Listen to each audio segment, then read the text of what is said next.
What's up, Dan Martell here, serial entrepreneur, investor, and creator of SaaS Academy. And in this video, I want to talk about creating a killer scorecard for you to hold your team accountable in crushing goals. It's way easier than you think. This is going to be the most impactful thing you've ever deployed to your business. It's going to give you clarity. It's going to feel awesome. And then be sure to stay at the end where I share my weekly sync strategy to download a framework, process, a checklist for you to run your weekly meetings to keep everybody on the same page. And what's cool is in there is the scorecard that I'm going to teach you today. So be sure to stay to the end, and I'm going to tell you how to get a copy of that.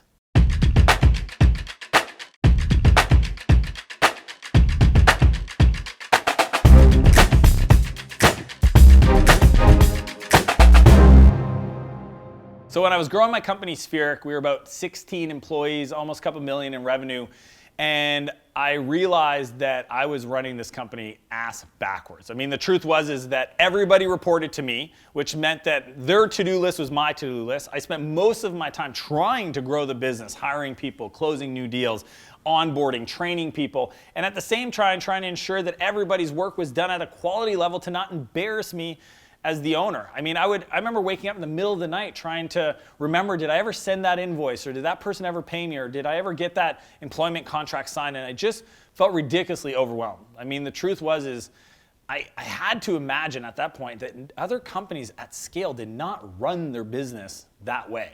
Like, it was very ad hoc, reactive to the situation. And I did like most challenges that came up in my life is I turned to books and I started reading things like The 4 Discipline of Execution and Balanced Scorecards and many other incredible business leaders and their strategies. And what I came up with was what I believe to be the most simplified scorecarding system for companies at scale. There's 5 core principles that I want to share with you that are present in this scorecard format that will help you get clear, hold people accountable, and honestly build momentum and growth in your business. Number 1, funnel metrics. If you think about the things you're going to measure, okay, and this could be everything from website visitors to contact form completions to sales calls to eventually deals closed to customer satisfaction to all kind of the different numbers that you'd want to know about your business. Think about it this way. If I went away on a desert island and I could only get a 1-page report about my business's health, what would I want to see on that report? Well, the way I think about that is I look at the funnel of numbers, because it's always, you know, if you think about it, like top of funnel is kind of like the activity, like social marketing, inbound marketing, traffic to your website, you know, maybe events that you attend if you're a speaker, whatever it is. There's stuff you do to get awareness in the market. Then there's the conversion tool or the sales strategy that you use to take from that awareness or opportunities that show up and convert them into customers. So that's kind of like another step in the funnel. And then after that, there's, well, I got the contract, then I got to do the work, and how happy is the customer, and monitoring that process. And then finally, you know, at the end of it, how much revenue did I generate? How much did it cost me to generate that revenue? And did I make any profit? So if you think about that, it's the bottom of the funnel. Most entrepreneurs, when I ask them if they have a scorecard and they say yes, and I say, show me the numbers, it's all over the place. There's like 50, either there's like 2 or there's 50, and they're not in any specific order. So the big idea, number 1, is funnel metrics, meaning lay out your metrics in a spreadsheet. So always put the numbers on the left side and then the date ranges as columns so that you can kind of see how the activity at the top slowly impacts the middle and at the bottom, and are you making any money? So those are the funnel metrics. It's different for every business, but at a high level, I just want you to order them in that strategy so you can get clarity of how they all kind of roll down to the bottom of profit. Number 2, weekly measurement. Every week we sit down and we review our scorecard as a team. That means that no matter what data point we're measuring, we want to get the current number for that week and that data. So we want to see it. We plot it on the spreadsheet. This is not fancy scorecards on a TV screen. This is literally a spreadsheet. And we update it, and that way we have a cadence of every week of measuring our progress. Too often entrepreneurs wait. I mean, most of them, 98%, they wait till the end of the year, they get a report from their accountant, and they decide to go have a drink. They're either going to drink because they had an incredible year, or they're going to have a drink because they had a crappy year. But what I want you to do is get in the habit of taking 52 shots on goal. That means that every week for every data point that you're measuring, your funnel metrics, you're looking if you made progress. And what's great is that if you have crazy aspirations, and I don't know how you're going to hit your numbers. If you want to, 5x, 10x your growth in the next 12 months, you need to measure weekly to know if you're on track.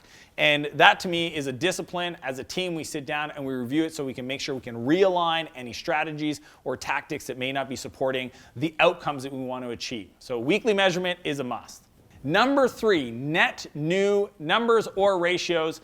Essentially what it is the numbers you measure on a weekly basis isn't the total volume or the cumulative number. It's the net new created in that 7-day window, meaning how many people visited our site in the last 7 days? How many new leads did we add to our marketing funnel in the last 7 days? How many deals did we close in the last 7 days? How much revenue did we invoice in the last 7 days? It's always the net new number, and it's not a total, because what happens is it's kind of this psychological effect where we have a thermostat in our mind, and if we look at numbers and they're going up as they would every week, you should be doing something.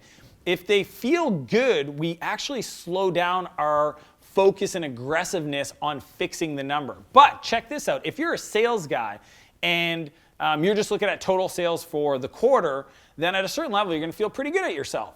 But if you actually looked at the effort or the outcome in the last 7 days and it's a big goose egg, a donut, a 0, you're going to go, well, I did a bunch of stuff last week and it didn't show up in anything from my sales numbers. So as a team, you don't want to measure the total number for a month or a quarter or a year. You want to track the net new activity, or you want to create a ratio, which might take a couple other data points, and looked at that ratio as a data point and how does that look over time. So that is a huge opportunity to clear up the numbers and focus on the right things, is only track the net new outcomes of the activity in the previous 7 days in your scorecard.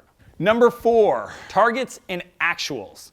If you're tracking every week and you don't have a target for the month, then you're missing an incredible opportunity to keep the team accountable. Look, if you do this, if you negotiated, hey, what are we going to do in the next quarter with your team, and they set the targets, and then every month you track the target for the month and the actual. So this is the number you said. Every metric, every funnel metric, lead gen, website traffic, sales volume, revenue, profitability, net promoter score. I mean, you can Google the metrics that you want to monitor for your business.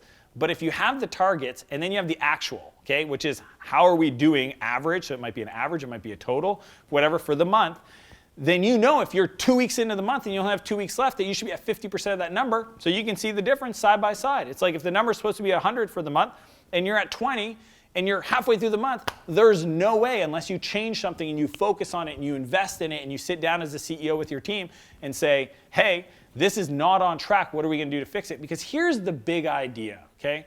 If you miss a number on 1 week and you want to still hit your target for the month, you got to make it up the next week. If you miss it for the month, you got to make it up the next month. Most entrepreneurs set such aggressive goals that if they start to slip, there's no way they're going to catch up. So you cannot take your eye off of the target or the actual for that period, and I'm recommending weekly.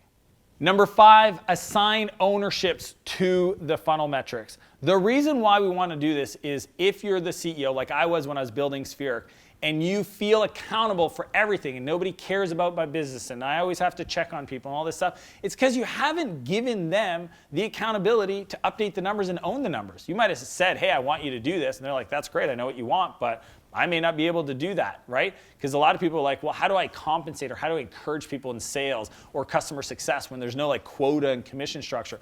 Look, humans are simple. We want to know how the game is played, how do we score a goal, and how are we doing in that game. So if you give them the score and you monitor their performance, they will self-adjust. If they said, look, I'm going to do 100 sales this month, and halfway through the month they're at 30, they will fix their activities to adjust to make sure that they make up the missing numbers to hit their numbers at the end of the month. Because here's the cool part, is everybody on the team knows. And what I do is I assign those numbers to the person responsible for updating it. So before our weekly meeting, our weekly sync, which I'll share with you in a second, everybody goes and updates, grabs the numbers from these different systems and updates the spreadsheet so they can see, so that they know their number. So most people don't even know their numbers. And then they're accountable to it because they updated it. And then in the team weekly sync, you review them as a group. So you create this beautiful thing called positive peer pressure, where the peers, their leadership team, their other folks on their team are holding them accountable to their numbers because they reported it. And if they start losing or missing or slipping, then the rest of the team will be like, hey, that's not cool because you not hitting your marketing targets is affecting my sales opportunities and we need to adjust that. So make sure you assign ownership of the metrics to individuals that should own those within your company, and ideally per category, not individual numbers. So somebody should own customer success, somebody should own sales, somebody should own marketing. So quick recap on creating a killer scorecard. Number one, funnel metrics. Make sure you list the metrics on the left side of your spreadsheet, sorted by top of funnel, mid funnel, bottom of the funnel, and then operational or finance numbers. Number two, weekly measurement. Every week your team should update those numbers. Three, net new or ratios. Don't put totals or cumulative numbers. Put the new activity for that week. Four, targets and actuals. Know where you're going. How are we measuring on our way there on a monthly and quarterly basis and adjust accordingly. And five, assign ownership. Everybody on your team that's responsible for a project or an outcome should own the number associated to it. And that is how you keep accountability, clarity, and a high-performing team executing. So as I mentioned at the beginning of this video, I want to share with you the weekly sync agenda structure that I use to run my team meetings every week. I mean, it is the most comprehensive, focused, and high output team structure. Every week I have things like customer headlines, we talk about issues, we talk about our scorecard, hence why I wanted to share this framework with you.